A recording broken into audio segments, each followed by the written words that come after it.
Makanya gedenya model cucunya seperti ini. Goblok. Syekh Abu Bakar bin Salim, seorang wali bin auliyaillah besar, luar biasa, menanti di depan pintu gurunya 3 hari 3 malam, tidak beranjak sehingga sholat 5 waktu di depan pintu gurunya. Sehingga sampai sholat 5 waktu. Berarti lebih besar pahala sholat di depan pintu gurunya. Kirain ada sholat berjamaah, katanya nggak pernah meninggalin sholat jamaah. Air wudhunya dari isya ke subuh. Kapan sholat jamaahnya? Atau mungkin masjidnya dibawa ke depan gurunya, ke depan pintu gurunya karena ada karomahnya, gimana itu?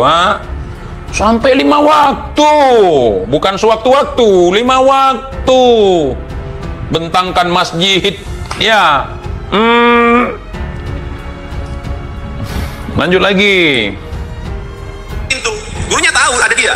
Setelah 3 hari 3 malam dibuka pintunya dan dikatakan, wahai Abu Bakar bin Salim, kamu pulang ke rumah, kamu telah lulus, kamu akan menjadi rajanya para aulia satu waktu. Masya Allah, nggak ngapa-ngapain, cuma duduk di tempat guru, di depan rumah guru yang nggak dibuka pintu, nggak belajar, tiba-tiba jadi apa tadi? Sultanul Aulia. Bentar. 3 hari 3 malam tidak beranjak sehingga sholat 5 waktu di depan pintu gurunya, sehingga gurunya buka pintu, gurunya tahu ada dia. Setelah 3 hari 3 malam dibuka pintunya dan dikatakan, wahai Abu Bakar bin Salim, kamu pulang ke rumah, kamu telah lulus, kamu akan menjadi rajanya para aulia satu waktu. Bukannya raja para aulia Syekh Abdul Qadir Jailani. Gua dari kecil nih, gue kenal Sultanul Aulia, Sultan para aulia, rajanya para aulia. Sultan sama raja sama ya? Setuju ya? Kan Syekh Abdul Qadir Jailani. Ini kok jadi Abu Bakar bin Salim? What? Indonesia tanah air beta, pusaka abadi nan jaya. Menunjukkan kedudukan yang tinggi yang akan dihasilkan oleh setiap santri tidak terlepas dari adab dan bakti terhadap guru-guru. Iya, adab dan bakti, tapi harus belajar juga. Jangan kita datang ke tempat guru nggak bukain pintu, kita di depan pintu, kemudian kita nggak dibolehin masuk, kita sholat, makan, berak di situ, ya kan? Nah, ini doktrin nih ya. Habis itu tiba-tiba jadi Sultanul Aulia, jadi rajanya aulia, gara-gara nggak dibukain pintu, ya ikhwan. Tapi nggak belajar apa-apa loh. Pantesan cucunya kayak Bahar, baca kitabnya dari kiri ke kanan, seperti lu juga, Maman. Itu pakai baca kitab si Bahar bukan pakai ilmu saraf, tapi pakai ilmu sarap. Sarap. Lanjut.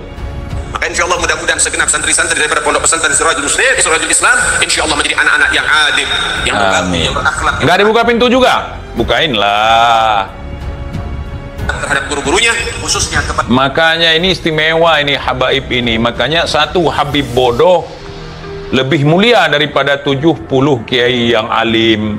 Masya Allah.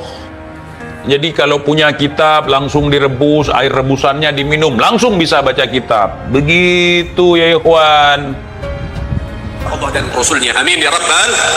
Saudara yang dimuliakan oleh Allah. Namun yang perlu disampaikan di sini, ketika maraknya Yang tadi nggak perlu ya, nggak perlu ya. Ini yang perlu. Oke, lanjut yang perlu. Keadaan semacam ini menunjukkan bahwasannya sudah ada indikasi kebangkitan PKI sudah. Oh, PKI. Iya. Apa sih kaitan PKI dengan pondok pesantren? Banyak.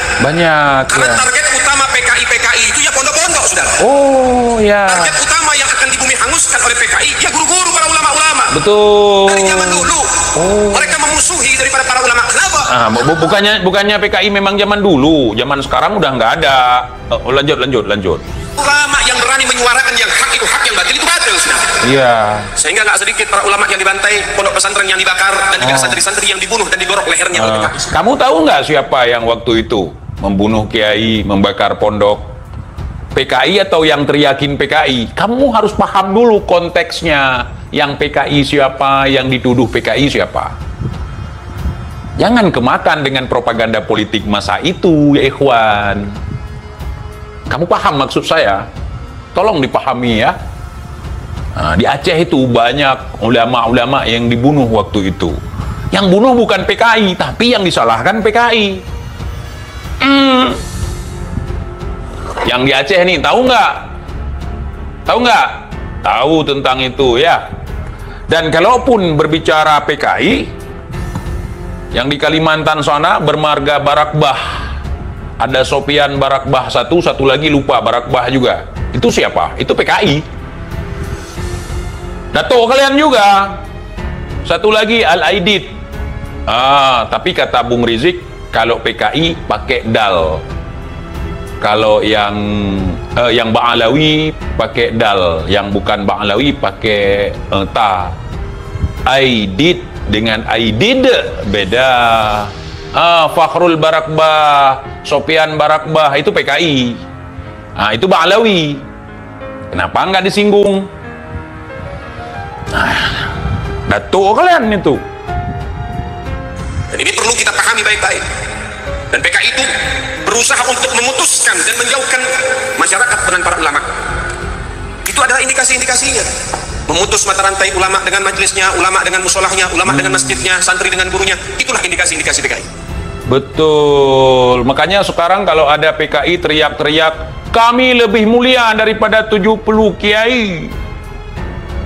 Itu PKI. Itu mencoba untuk memisahkan murid dengan gurunya.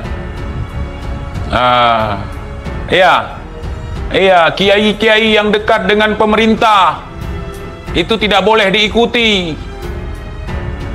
Ya, nggak boleh diikuti. Itu siapa itu? PKI. Kalianlah itu. Kalianlah PKI-nya. Lanjut lagi.